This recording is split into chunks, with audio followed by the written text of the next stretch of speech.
जय राम जी की। श्री वाल्मीकि रामायण युद्ध कांड 112वां सर्ग। विभीषण का राज्याभिषेक और श्री रघुनाथ जी का हनुमान जी के द्वारा सीता जी के पास संदेश भेजना। देवता, गंधर्व और दानवगण रावण वध का दृश्य देखकर उसी की शुभ चर्चा करते हुए अपने अपने विमान से यथास्थान लौट गए।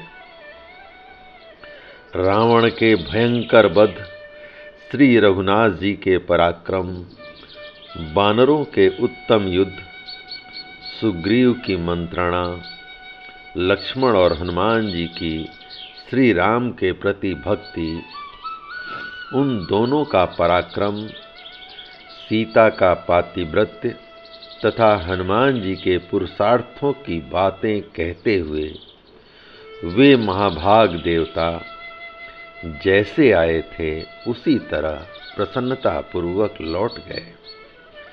इसके बाद महाबाहु भगवान श्री राम ने इंद्र के दिए हुए दिव्य रथ को, जो अग्नि के समान देदीप्यमान था, ले जाने की आज्ञा देकर मातली का बड़ा सम्मान किया।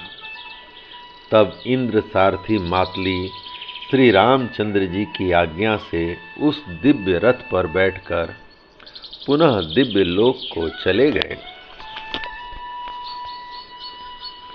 मातली के रथ सहित देवलोक को चले जाने पर रथियों में श्रेष्ठ श्री राम ने बड़ी प्रसन्नता के साथ सुग्रीव को हृदय से लगा लिया। सुग्रीव का आलिंगन करने के पश्चात जब उन्होंने लक्ष्मण की ओर दृष्टि डाली, तब लक्ष्मण ने उनके चरणों में प्रणाम किया। फिर वानर सैनिकों से सम्मानित हो वे सेना की छावनी पर लौट आए।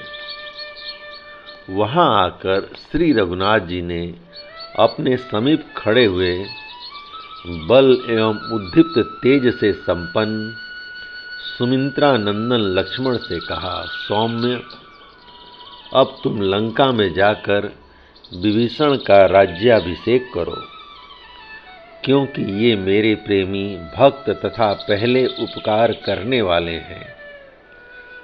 सौम्य, यह मेरी बड़ी इच्छा है कि रावण के छोटे भाई विभीषण को मैं लंका के राज्य पर अभिषिक्त देखूं।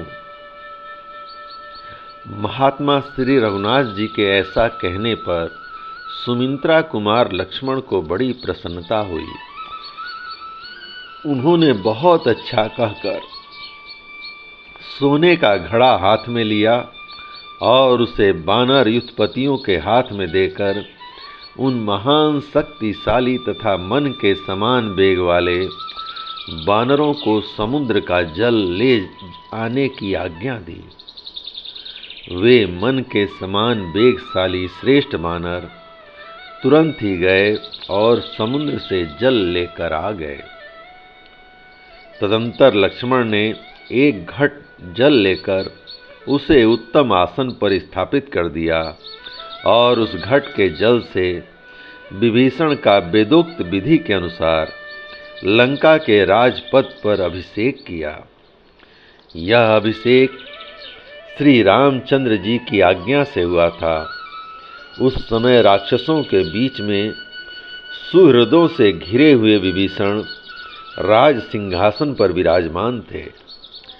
लक्ष्मण के बाद सभी राक्षसों और वानरों ने भी उनका अभिषेक किया। वे अत्यंत प्रसन्न होकर श्री राम की स्तुति करने लगे। राक्षस राज विभीषण को लंका के राज्य पर अभिषिक्त देख उनके मंत्री और प्रेमी राक्षस बहुत प्रसन्न हुए। साथ ही लक्ष्मण सहित श्री रघुनाथ जी को भी बड़ी प्रसन्नता हुई। श्री रामचंद्र जी के दिए हुए उस विशाल राज्य को पाकर विभीषण अपनी प्रजा को सांत्वना दे श्री रामचंद्र जी के पास आए। उस समय हर्ष से भरे हुए नगर निवासी निशाचर विभीषण को अर्पित करने के लिए दही, अक्षत, मिठाई, लावा और फूल लाए। दुर्धर्ष पराक्रमी विभीषण ने वे सब मंगलजनक मांगलिक वस्तुएं लेकर श्री राम और लक्ष्मण को भेंट किए।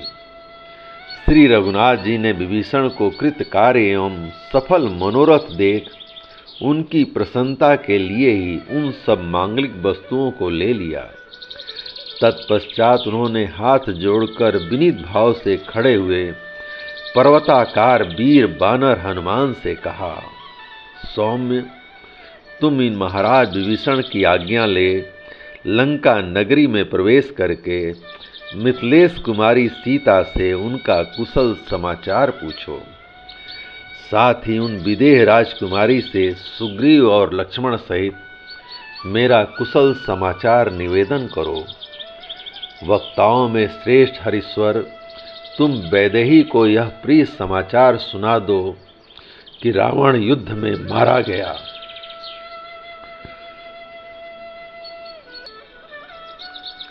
तत्पश्चात उनका संदेश लेकर लौट आओ। जय राम जी की। इस प्रकार श्री वाल्मीकि निर्मित आर्ष रामायण आदि काव्य के युद्ध कांड का 112वां सर्ग प्रभु श्री राम की कृपा से पूर्ण हुआ। जय राम जी की।